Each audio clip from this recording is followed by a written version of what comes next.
अपराध लालू जी को फंसाया गया है। 2025 में तेजस्वी के नेतृत्व में सरकार बनेगी, ये भी हम तय मान लें। आज नौजवानों में नेता कौन है?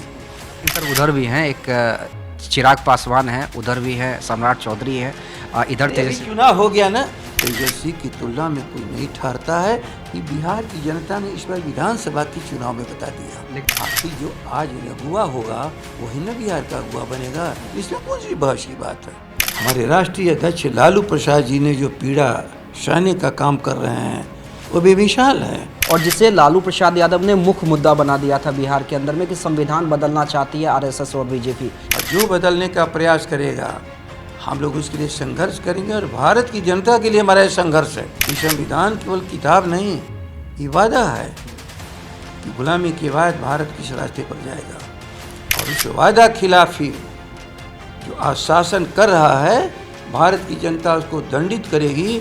जिसने ये प्रयास किया वो खत्म हो गया। जनता हमें जिताएगी क्योंकि हम संविधान के जनता जिताएगी नहीं, जनता अपनी जीत हासिल करेगी। जरा क्या कर लीजिए, हमको क्या जिताएगा। दंडित किए जाएंगे 24 में वो लोग। तो लॉ एंड ऑर्डर एक महत्वपूर्ण मुद्दा तो बन जाता है सर। देखिए हम लोगों ने सबके सामने, हम लोग जब सत्ता में आए थे तो 1 लाख में 142 अपराध होते थे। हम लोग उसको घटाते घटाते घटाते हम 100 से दिन चले गए कि इसमें कहीं ना कहीं फॉरवर्ड जो है उनको परेशानी होगी। तो क्या ये आप भरोसा दिला सकते हैं कि जो भी जातीय गणना होगी उसमें आर्थिक आधार पर जो भी वर्ग पीछे रहेगा उसके हित में काम हो? सवर्ण बेहतर स्थिति में हैं, उनसे हम उनको पीछे करने के लिए तो ये काम करेंगे। हम तो चाहेंगे कि समेकित रूप से सभी लोग आगे बढ़ें। राजद समाचार पढ़ें। क्या हम लोगों ने कभी किसी को गाली दी है? क्या हमारे किसी महापुरुष ने किसी को गाली दिया है क्या? हाँ, लेकिन भविष्य में भारत सशक्त भारत बने इसकी कल्पना सब लोगों ने की है। 2024 में बिहार की भूमिका कितनी इम्पोर्टेंट है ये हम सभी जानते हैं राजनीतिक दृष्टिकोण से, और हमारे साथ अभी बिहार के महत्वपूर्ण पार्टी के वैसे नेता बैठे हुए हैं जो कैमरे में कम बल्कि पार्टी कार्यालय में संगठन पर ज़्यादा काम करते आपको दिखेंगे। जी हाँ, हम बात कर रहे हैं जगदानंद सिंह से जो आरजेडी के प्रदेश अध्यक्ष हैं। सर बहुत बहुत स्वागत है आपका देशवा न्यूज में। सर सबसे पहला सवाल यही है कि आप तो कैमरे में कम दिखते हैं, संगठन पे जनता के बीच में ज़्यादा रहते हैं। हम आए भी तब भी हमने देखा कि आप एक एक कार्यकर्ता की बात सुन रहे थे, जनता की बात सुन रहे थे।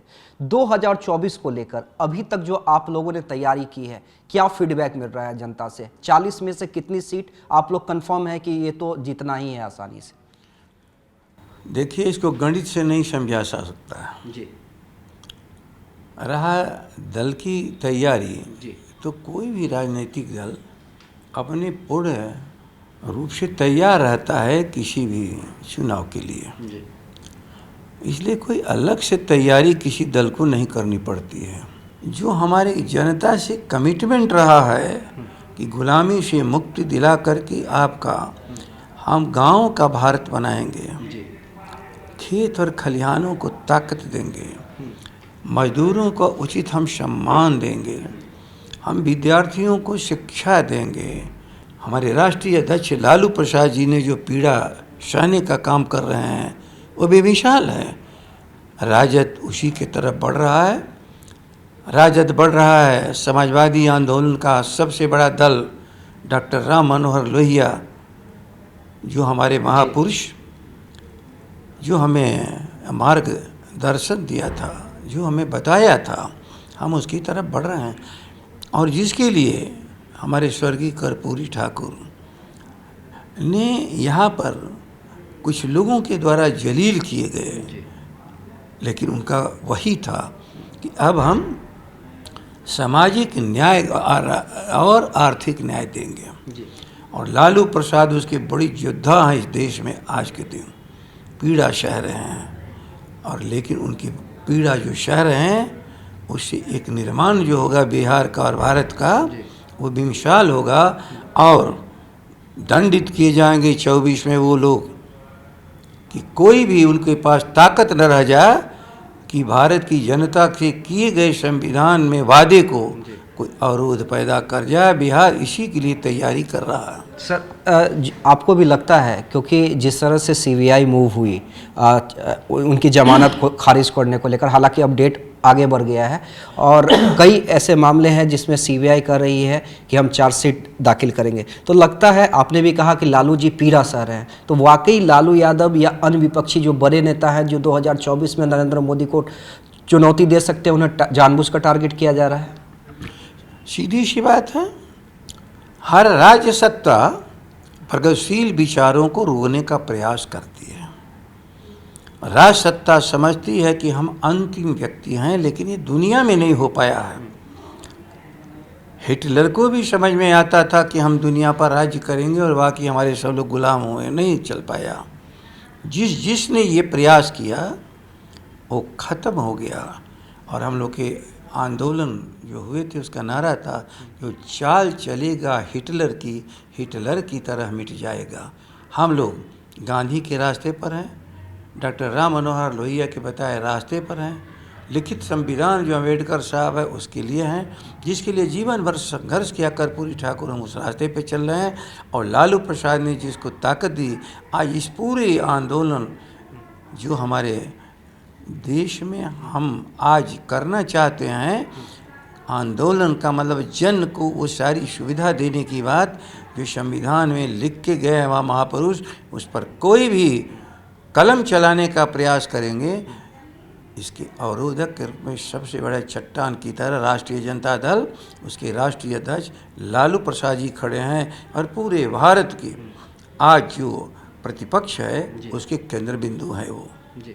सर इसी से मिलता जुलता एक सवाल है, 2015 में आपको याद होगा जब महागठबंधन की सरकार बनी, और इसलिए बनी और उस समय मैं न्यूज़ कवर कर रहा था, तो उसमें लालू जी ने कहा था, मोहन भागवत ने एक ब्लंडर कर दिया था कि हम आरक्षण की समीक्षा होनी चाहिए, और जिसे लालू प्रसाद यादव ने मुख्य मुद्दा बना दिया था बिहार के अंदर में कि संविधान बदलना चाहती है आरएसएस और बीजेपी ये करके। वही लगता है कि इस बार जो संविधान बदलने की बात जो आर्थिक सलाहकार है मोदी जी के, उन्होंने कही है, तो ये मुख्य एजेंडा होगा विपक्षी पार्टियों का, इंडिया गठबंधन का?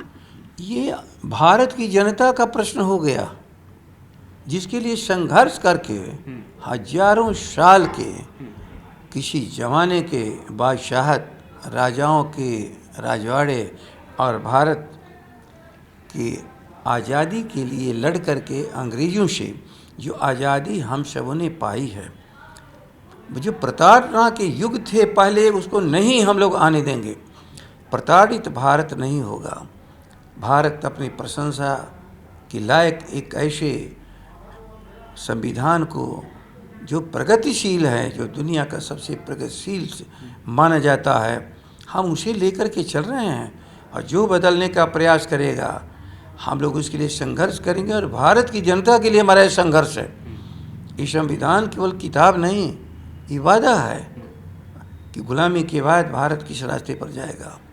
और उस वादा खिलाफी जो आश्वासन कर रहा है, भारत की जनता उसको दंडित करेगी और अपने संवैधानिक अधिकारों की रक्षा करेगी। हम इसके लिए प्रयासरत हैं और भारत की जनता हम सबों के साथ है। सर 2-3 आखिरी के सवाल रहेंगे मेरे। एक जो सीबीआई की बात आई, उसके बाद नीतीश जी ने कहा कि बेचारे को फंसाया जा रहा है, अरे वो तो बेचारे हैं, उनको प्रताड़ित किया जा रहा है। लेकिन बीजेपी का ये कहना है कि बेचारा नीतीश जी कह तो जरूर रहे हैं, लेकिन फंसाया तो वास्तव में नीतीश कुमार और जेडीयू ने है लालू जी को इस पूरे मामले में। जो भी कोई कह रहा हो, मैं उसकी अलग से विश्लेषण में नहीं जाता हूँ, लेकिन हम लोगों ने माना हमेशा कि उनको फंसाया गया है। आज अपराध किसने किया, नहीं किया, कौन किस पर आरोप लगा रहा है, कौन नहीं आरोप लगा रहा है, मुझ पर नहीं जा रहा हूँ, लेकिन आज सभी तो लोग मान रहे हैं ना कि निरपराध लालू जी को फंसाया गया है। इसलिए हम लोग सत्य के रास्ते पर रहे हैं। इसीलिए राष्ट्रीय जनता दल पूरी ताकत के साथ आज भी खड़ी है। हमारे सारे कार्यकर्ता समाजवादी आंदोलन के एकजुट हैं और तेजस्वी को नेतृत्व कैसे मिले बिहार का और देश में प्रगतिशील नेतृत्व कैसे पैदा हो, हम लोग इसको प्रयास कर रहे हैं। सर, लेकिन तेजस्वी जी के नेतृत्व की बात कर रहे हैं, लेकिन बीजेपी कह रही है कि जब से आरजेडी फिर से सत्ता में आई है, लॉ एंड ऑर्डर की स्थिति जो है बिहार में कहीं ना कहीं गड़बड़ाई है। और आए दिन, चाहे वो जिले में हो, पटना में हो, मुजफ्फरपुर में आपने देखा, पटना में भी नीलेश मुखिया की हत्या हुई, तो लॉ एंड ऑर्डर एक महत्वपूर्ण मुद्दा तो बन जाता है सर। देखिए, हम लोगों ने सबके सामने जो भारत का अपराधों का विश्लेषण करता है, उस अपराध के विश्लेषण में है कि हम लोग जब सत्ता में आए थे तो 1 लाख में 142 अपराध होते थे।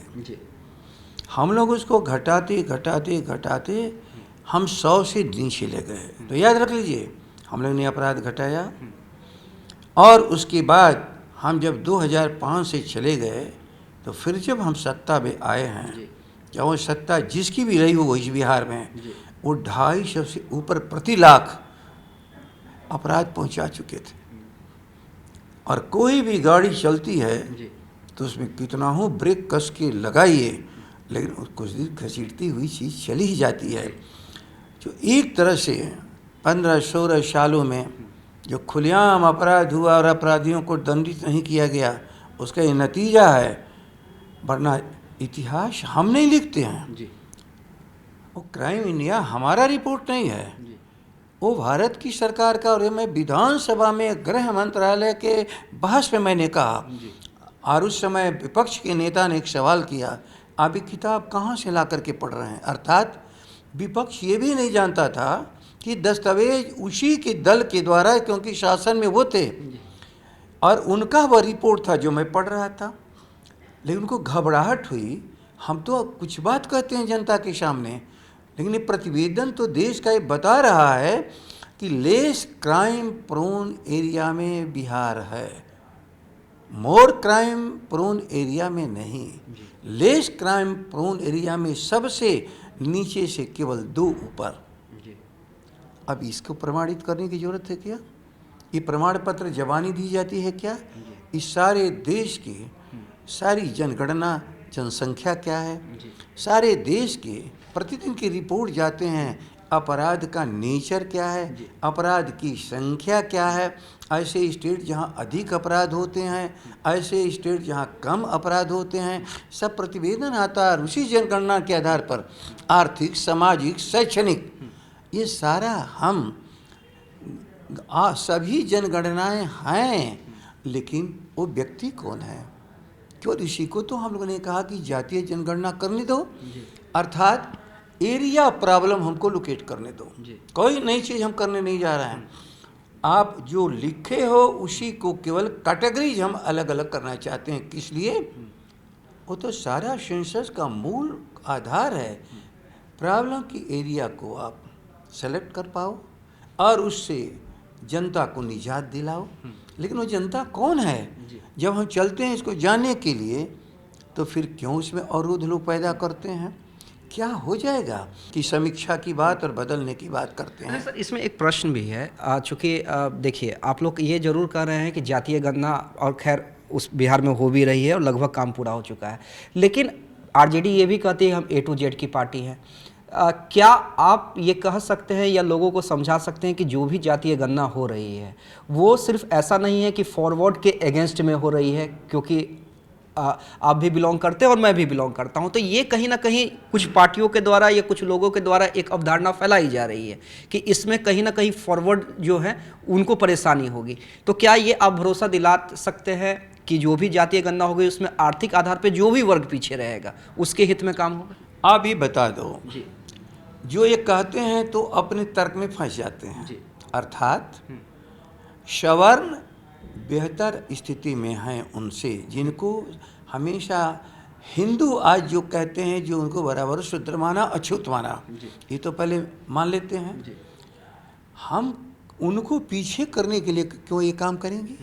हम तो चाहेंगे कि समेकित रूप से सभी लोग आगे बढ़ें और दुनिया के पैमाने पर भारत सबसे समृद्ध राष्ट्र बन जाए, सबसे सामाजिक रूप में सशक्त हो, सब में बराबरी हो। ये संविधान में लिखा है कि नहीं? हम आर्थिक बराबरी की बात करते हैं, तो आर्थिक बराबरी के लिए आखिर प्रयास क्या किया जाए? इसीलिए आप याद रख लीजिए, परिवार एक है, लेकिन दवा तो रोगी की होती है। तो जब दवा रोगी की होगी और स्वस्थ हो जाएगा तो परिवार की ताकत बढ़ाएगा कि किसी ताकतवर की ताकत को छीन लेगा। अरे सामान्य बात है। लेकिन कभी कभी हम लोग को हंसी आती है कि सचमुच ये पढ़े लिखे हैं लोग क्या?